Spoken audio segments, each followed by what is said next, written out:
Assalamu alaikum and welcome back to our channel, Pakistan Zindabad, the next world superpower. Today, in what is episode 32 of our series, we're going to tackle a massive question, one that really gets to the heart of a nation's journey. What makes a great leader? And more specifically, we're going to explore how Pakistan's own path may have veered away from the original leadership blueprint set out by its founder, Muhammad Ali Jinnah. Now, everything we're about to discuss is drawn from the powerful and thought-provoking analysis in the book Quaid-e-Azam of Pakistan, written by Mr. Zahir Ahmad Mir. His work gives us a really unique and critical framework for looking at the nation's history. It's not about economics, it's not about military strategy, it's about looking at everything through this singular, powerful lens of leadership. And this quote right here, this is the core thesis of the entire book, and it's going to be our guide for this entire discussion. Just take a moment to really let that sink in. The author is arguing that a nation's natural wealth, its geography, the size of its population, all those things we think are so important, they don't really matter in the end. Not without the right kind of leadership.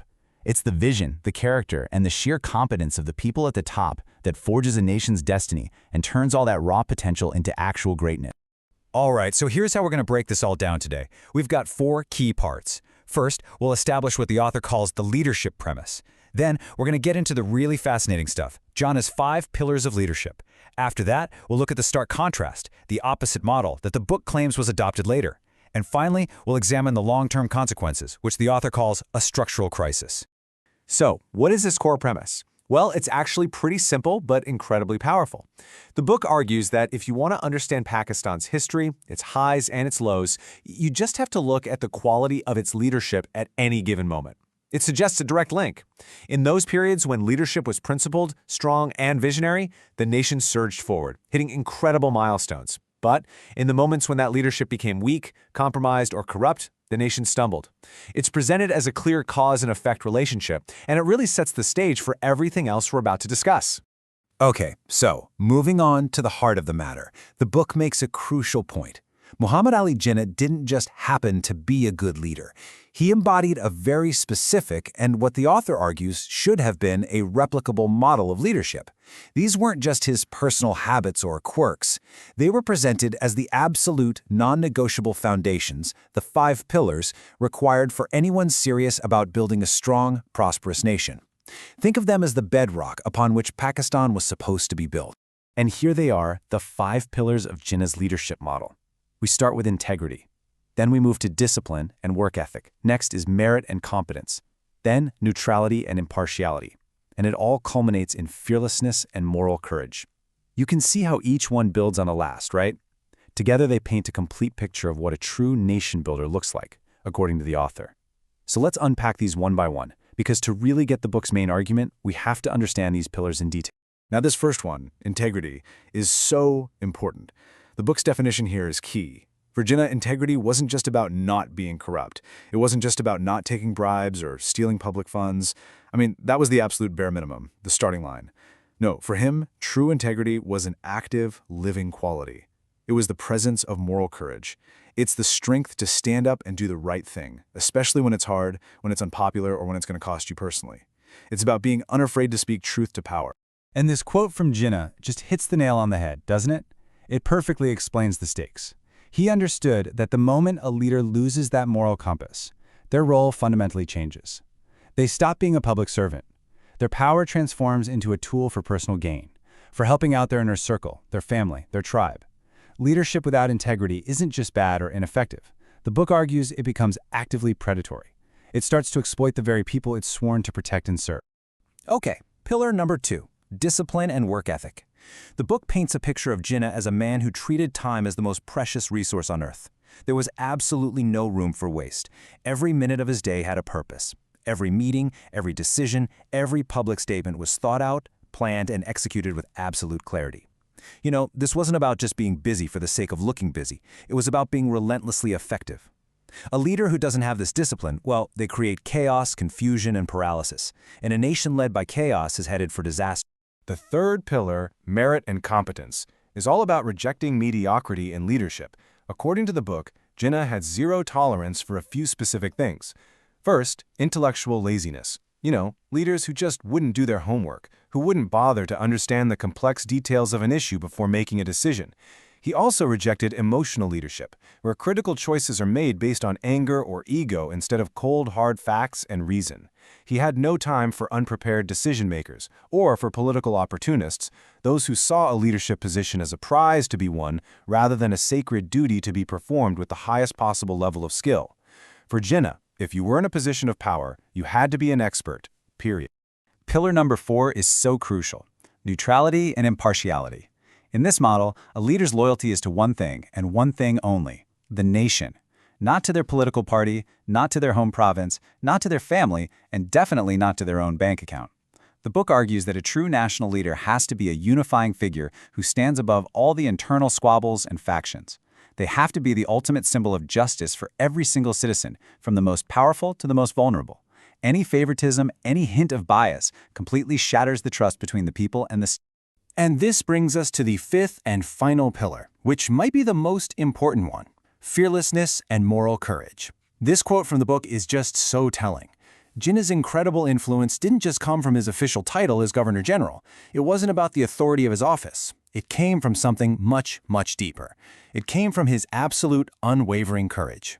The courage to stand up to the most powerful forces in the world at the time, the entire British Empire, the Indian National Congress, and even powerful voices within his own movement.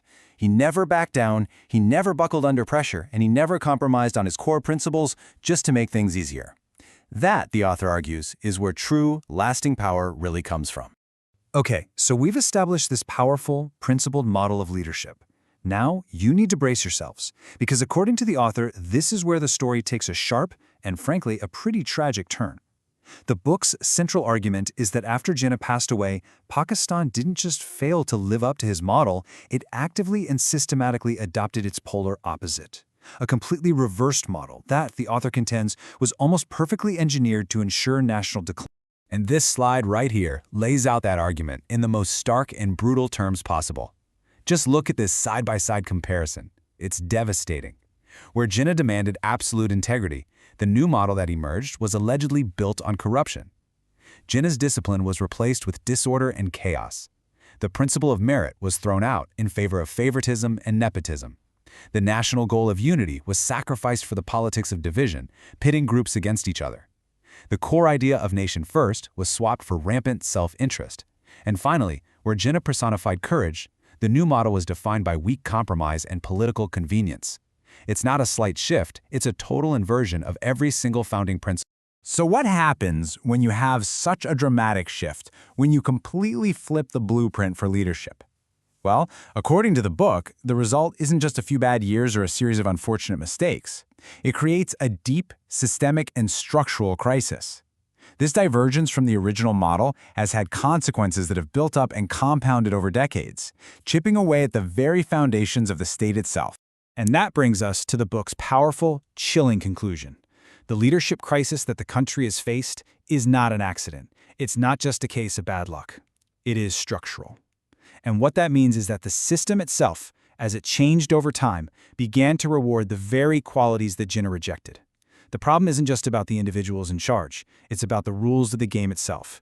The entire framework for how leaders are chosen, how they rise to power, became fundamentally disconnected from the core principles of integrity, merit, and courage. And so, that leaves us with this final, incredibly challenging question. If the author is right, and the crisis really is structural, then what does it actually take to rebuild a leadership model from the ground up? How does an entire nation get back to its foundational principles, especially when its systems have been pointing in the complete opposite direction for so long?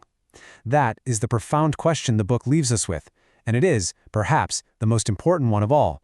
So what happens when leadership fails? And I'm not just talking about in a company boardroom. I mean across an entire nation. The results can be absolutely devastating. Today, we're going to dive into a really powerful argument from Zahir Ahmad Mir's book, Quaid-e-Azam of Pakistan. It makes the case that when a nation starts to decline, it's no accident. It's a direct result of a collapse in leadership. But more importantly, it offers a blueprint for how to actually fix it. Let's get into it. Wow. I mean, the book doesn't mess around. It hits you with this statement right at the beginning, and it's the foundation for everything else. Just think about that for a second. It's not blaming the economy or foreign enemies or a lack of resources. The core idea here is that leadership isn't just one factor among many. It's the actual source code of a nation. Get it right? A country can thrive. But get it wrong, it becomes the one single weak point that causes every other problem to spring up. All right, so here's our game plan for breaking this all down. First, we're going to look at the diagnosis, what this ultimate failure actually is. Then, we'll dive into the symptoms, really painting a picture of what that collapse looks like. But we're not going to leave you there. After that, we pivot to the cure, a model for the future, and the 5 essential pillars that hold it all up. Okay, let's really hammer this first point home because it's so important. The book argues that we usually see things completely backwards. We see a bad economy or social problems, and we think those are the diseases. But the argument here is, no. Those are just the symptoms. The real disease, the root cause of it all, is the failure of leadership. Everything else is just a consequence of what's happening at the very top. So what does this collapse actually look like in the real world? Well, it's not some single dramatic event. It's more like a cascade of failures, a horrifying domino effect that just weakens the entire country, piece by piece. So let's break down some of the key symptoms that the book points out. The very first domino to fall is just the basic act of governing. Without any clear, long-term vision, policies just become these knee-jerk reactions. You're not building anything for the future, you're just putting out fires. The government might seem busy, but without a destination, it's just spinning its wheels, going nowhere. And this next point is just so brutally honest. Corruption becomes baked into the system. The book argues it's not just a financial crime, it's a cultural lesson taught from the top down. When ordinary people see their leaders treating the public's money like a personal ATM, the message is loud and clear. Rules are for suckers. This doesn't just steal tax dollars, it poisons the trust and the very soul of a society. This one is absolutely crucial. You see, strong nations have strong, independent institutions, like courts and the civil service. But when leadership fails, those pillars get hollowed out. They stop serving the public and start serving the politicians. Jobs and promotions aren't based on what you know, but who you know. And pretty soon, these vital institutions become completely useless. This really builds on that idea of a government with no vision. A country is supposed to be a long-term project, right? Something you build for your kids and grandkids. But failed leadership is only obsessed with short-term survival, winning the next election, looking good in tomorrow's news. The nation basically starts living paycheck to paycheck, constantly sacrificing its future for the sake of today. And this is maybe the final, most devastating result. When people are surrounded by corruption, incompetence, and selfishness every single day, they just stop believing. They lose faith not only in the leaders, but in the entire system. And that collapse of trust, that loss of hope, it is incredibly hard to get back. Okay, that is a pretty bleak and frankly scary picture of how a nation can fall apart. But the book doesn't just diagnose the problem and walk away. It forces us to ask this critical question, to pivot from the disease to the cure. So, what is the way out of this mess? The answer provided isn't just some vague call for better people. No, it proposes a very specific, concrete framework it calls the Jinnah model. It's based on the principles of Muhammad Ali Jinnah, the founder of Pakistan, who's presented as the ultimate example of a nation builder. The whole idea is that the blueprint for success isn't some mystery. It already exists. We just have to rediscover it. So this model is built on 5 core principles. The book describes them as the absolute non-negotiable pillars you need to build a stable and successful country. If the symptoms of collapse were those dominoes falling over, well, these are the 5 pillars that are designed to keep them standing tall forever. Integrity, knowledge, discipline, unity, and the rule of law. Now, I know what you might be thinking. That sounds like a motivational poster you'd find in an office, right? But the book is adamant that these are not just empty buzzwords. Each one has a very specific, very practical meaning in this system. So let's really dig in and break them down one by one. First up, integrity. And really, this is all about mindset. It's the idea that public office is not a career ladder or a ticket to getting rich. It's a sacred trust. A leader with integrity gets that they're just a temporary caretaker of the people's resources, not the owner. This one principle is the perfect antidote to that systemic corruption we talked about. It's the simple belief that you are there to serve, not to be served. Everything else is built on this foundation. But having integrity isn't enough on its own. Pillar number 2 is knowledge. In the crazy, complex world we live in, a leader just can't afford to be ignorant. And this isn't just about a fancy degree. It's about being relentlessly curious, strategically minded, and deeply aware of what's happening around the globe. This is the direct cure for that rudderless, firefighting style of governance. Because as the book says, Good intentions without knowledge can be just as damaging as bad intentions. And the book really drives this point home with this incredibly powerful line. It just flat out says, ignorant leadership is national suicide. I mean, there's no room for interpretation there, is there? It's not just a setback, it's a fatal flaw. So you have integrity and knowledge. What's next? You have to actually get things done. That's pillar 3, discipline. This is all about execution. It's where the rubber meets the road. It means you stop making vague promises and start taking concrete actions with real deadlines. It means you have professional plans, and most importantly, it means there's strict accountability. This is how you turn a plan on a piece of paper into a new highway or a better school. A great leader builds bridges, not walls. That's the core of the 4th pillar, unity. This is the direct answer to that collapse of public trust. A divisive leader will try to exploit the differences in society, pitting people against each other for their own political gain. But a unifying leader, they do the opposite. Their main job is to tell one single national story that everyone can be a part of. They create a shared identity that's stronger than any of the things that pull people apart. And finally, we have the pillar that anchors all the others, the rule of law. This is the simple, powerful idea that nobody is above the law. Not the richest person, not the most powerful general, and certainly not the leader themselves. A true leader understands that they serve the Constitution. The Constitution does not serve them. This is the ultimate safeguard. It's what keeps integrity from becoming arrogance and what stops discipline from turning into tyranny.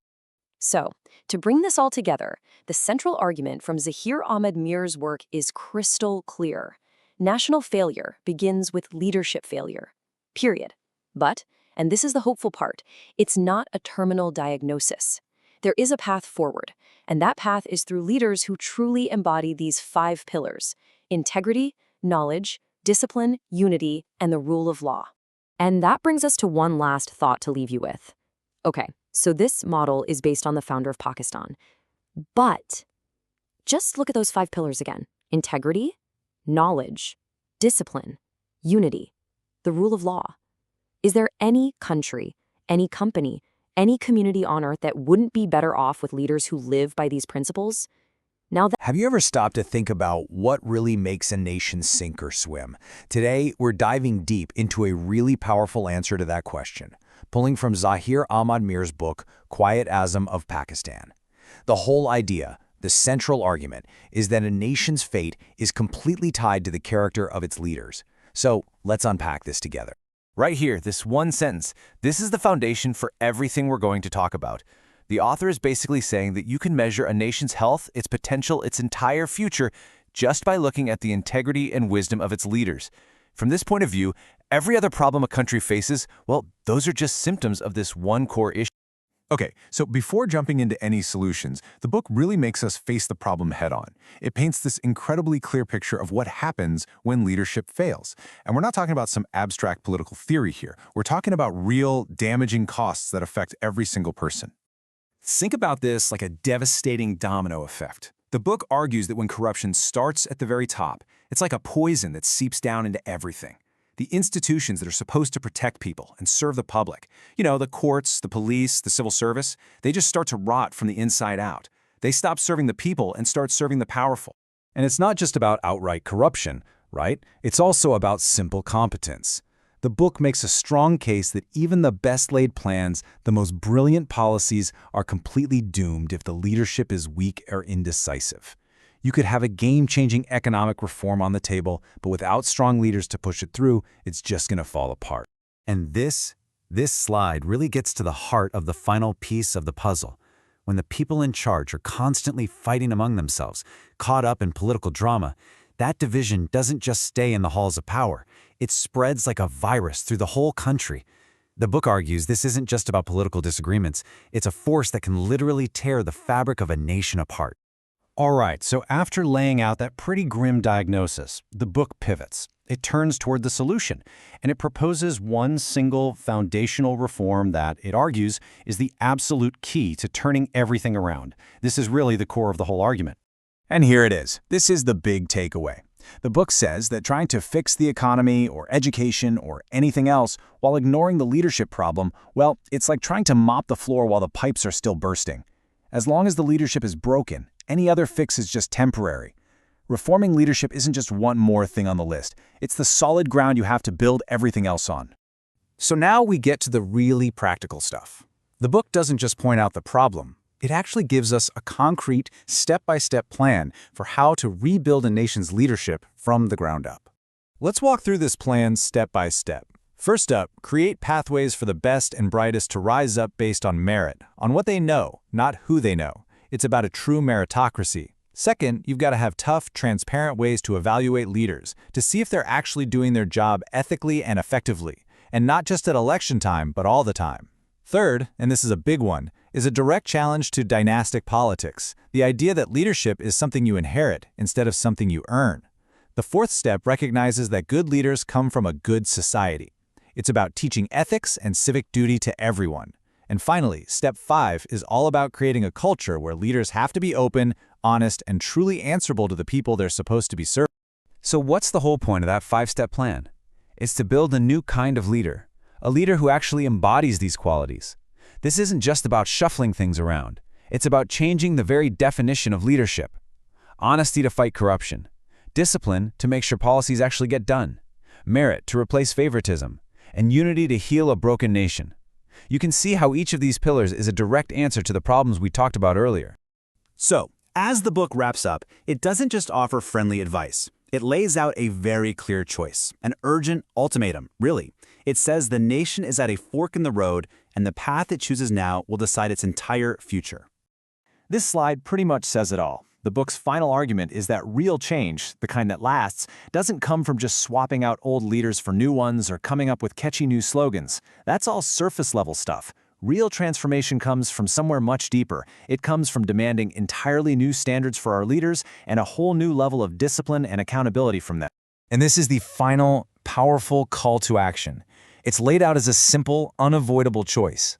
You can either go back to the core principles of integrity and merit that the nation's founders stood for, or you can just accept a future of getting stuck in the same cycle of decline. It's a really stark, challenging message for everyone. And so we'll leave you with this question, which really comes from the very heart of the book's argument.